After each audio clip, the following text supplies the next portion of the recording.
Students, welcome to tryst with biology. और आज इस वीडियो में हम पढ़ेंगे टीआरएनए अडप्टर मॉलिक्यूल। जो टीआरएनए है उसे अडप्टर मॉलिक्यूल कहते हैं।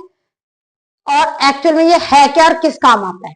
टीआरएनए जो है वो ट्रांसफर आरएनए है और ये इंफॉर्मेशन रखता है जेनेटिक कोड की। जो एमआरएनए है ये है एमआरएनए और ये वाला स्ट्रक्चर है टीआरएनए का। तो जो एमआरएनए लेके आ रहा है इंफॉर्मेशन, उसको रीड करना और उससे अमीनो एसिड बनाना, ये किसका काम है? टीआरएनए का काम है।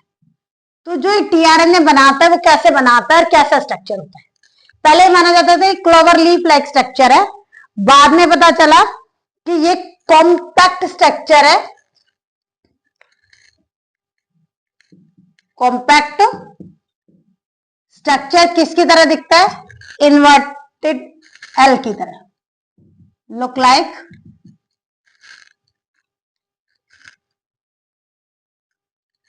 Inverted L. अगर हम इसको नॉर्मल स्ट्रक्चर बनाए हम टीआरएनए का, तो कुछ इस तरह से टीआरएनए का स्ट्रक्चर बनता है। पहले ये ऐसे बनाते थे ये। अब हम इसी स्ट्रक्चर में पढ़ेंगे कि किस तरह से इसमें कौन सी चीज होती है और क्या कौन सा इसमें आम है। देखो, ये टीआरएनए का स्ट्रक्चर किसने प्रपोज किया? फ्रांसिस क्रिक ने प्रपोज किया था।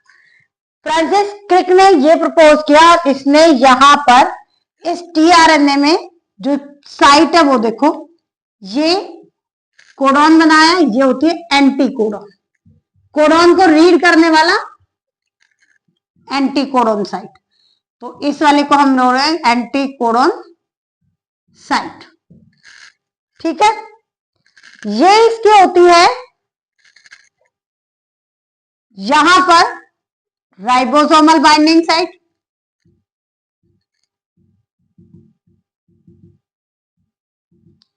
और ये है इसका एटीपी बाइंडिंग साइट। यहां एक 5 प्राइम है और एक 3 प्राइम है। जो ये 3 प्राइम है ये अमीनो एसिड बाइंडिंग साइट होती है। अमीनो एसिड बाइंडिंग साइट ये।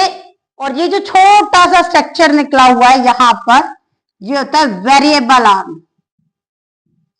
Variable arm. अब दोबारा देखो एक बार इसको। यहां इस क्लोवर लीफ लाइक स्ट्रक्चर में सारी चीज, ये इन्वर्टेड एल है ना, ये देखो उल्टे एल इस तरह से, इसलिए कॉम्पैक्ट इन्वर्टेड एल स्ट्रक्चर भी इसको बोला गया। ये राइबोसोमल बाइंडिंग साइट। जब डीएनए बनेगा तो राइबोसोम जब वो प्रोटीन बनता है तो राइबोसोम प्रोटीन सिंथेसिस साइट है। तो ये जाके प्रोटीन के लिए बनाने के लिए राइबोसोम जगह चाहिए, राइबोसोम पे जाके अटैच होगा इस साइड से, तो इसलिए राइबोसोमल बाइंडिंग साइट। ये एटीपी बाइंडिंग साइट है, ये एनर्जी प्रोवाइड करता है।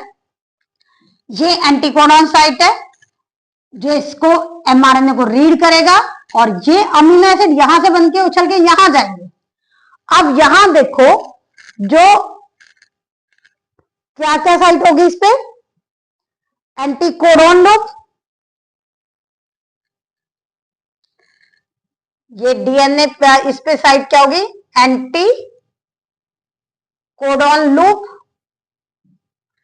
दूसरा क्या हुआ? Ribosomal binding site.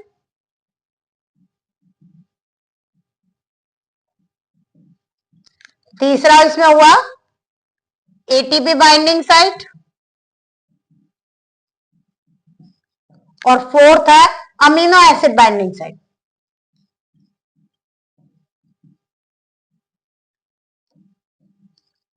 ये आ गए। अब यहां पर जो ये सारी चीजें हैं, ये इसको अडप्टर मॉलिक्यूल कह रहे हैं, इसी वजह से कि इसमें ये क्या लिखेंगे हम? टीआरएनए हैज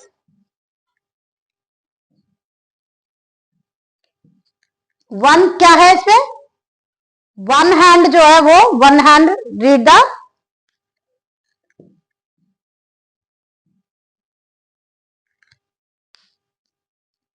किसको रीड करेगा? कोड को। एक साइड तो कोड को रीड कर रहा है और दूसरा जो है वो क्या कर रहा है? दूसरा हैंड एंड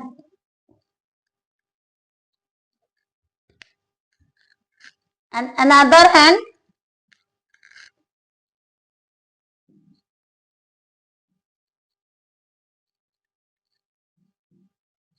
would जो है bind to specific amino acid. दूसरी side specific amino acid bind करेगा।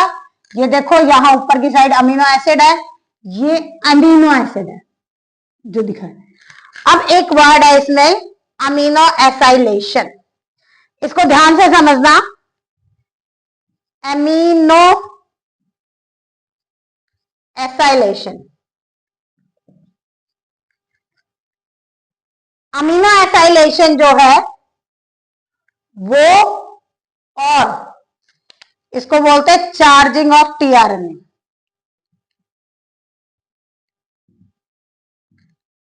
क्या होता है? ये यहां बना अमीनो एसिड की कोडोन रीड करी और उछल के यहां लगना, इसके लिए एनर्जी चाहिए कि बिना एनर्जी के तो कोई काम होगा नहीं। तो भाई ये एटीपी टूटता है, एटीपी टूटेगा और कौन करेगा इसको? ये क्या है? जो अमीनो एसिड्स है, इसमें आएगा क्या? अमीनो एसिड खुद करते हैं स्टार्ट। अमीनो एसिड्स किससे बाइंड करेंगे? आर एक्टिवेटेड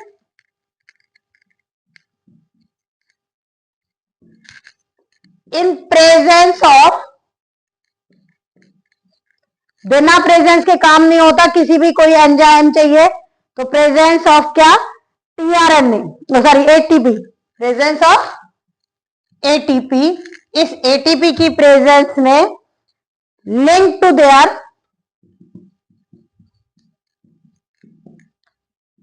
हर किसी टीआरएनए का एक टीआरएनए एक अमीनो एसिड को चार्ज कर सकता है, वो रीड कर सकता है। कॉग्नेट टीआरएनए, मतलब एक चीज समझ रहे हो? टीआरएनए स्पेसिफिक है, one tRNA for one amino acid, एक अमीनो एसिड, फिर दूसरा आ जाएगा, फिर तीसरा आ जाएगा। और एक चीज, there will be no tRNA for stop codon, stop codon के लिए कोई टीआरएनए नहीं होता। हाँ, हम यहां लिख सकते हैं क्या? No tRNA for stop codon. Stop codon पता है कौन से? स्टॉप कोडॉन कौन से है बेटा? स्टॉप कोडॉन है हमारे ए यू, एजी, आजा कराया था, एजी, आ और जा, इन सब के आगे क्या लगा दो? यू। बड़ा आसान सा तरीका इनका है कि इन सब के आगे यू लगा दो और ये क्या हो जाते हैं? तीन तरह के स्टॉप कोडॉन हो जाते हैं। अगर ये तीन स्टॉप कोडॉन है तो कोई भी क्या है? टीआरएनए इनके लिए नहीं बना है, और टीआरएनए नहीं बना है तो इसके लिए कहीं भी क्या नहीं होगा? अमीनो एसिड नहीं बनेंगे। अमीनो एसिड ही नहीं बनेंगे तो टीआरएनए क्यों ही वेस्ट करना है? तो टीआरएनए इसमें नहीं होता है। ये सारा की सारा है किसका है? ये सब क्या हो गया? अडेप्टर मॉलिक्यूल के बारे में।